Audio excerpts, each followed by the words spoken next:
Jakiś czas temu postanowiłem zakupić przyczepkę, ponieważ w założeniu miała służyć do wożenia materiałów sypkich, piasku, gruzu czy ziemi, zdecydowałem się na model z uchylną skrzynią ładunkową.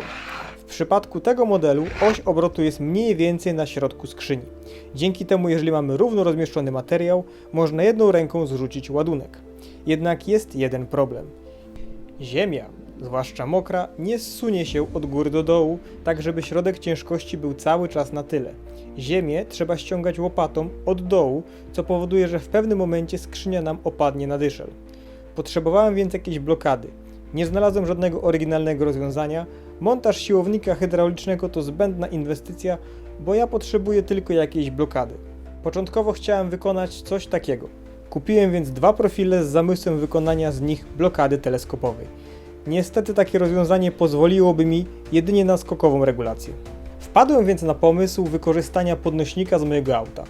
W jego podstawie znajdują się dwa otwory, wykorzystałem je jako punkt montażowy podstawy, zaprasowałem tam dwie nitonakrętki.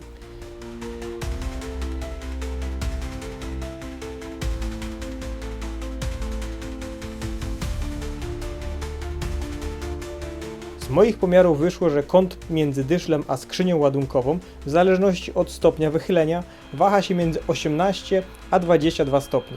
Zaprojektowałem więc podstawę, która ustawia podnośnik pod kątem 20 stopni względem dyszla.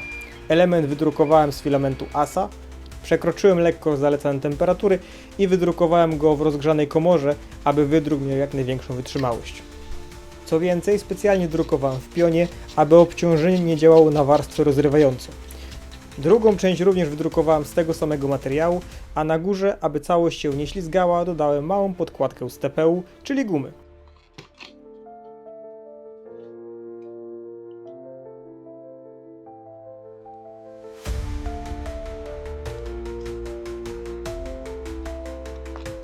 Całość ma około 10 stopni swobody w obydwu kierunkach, więc spokojnie mogę dźwigać skrzynię na dowolną wysokość.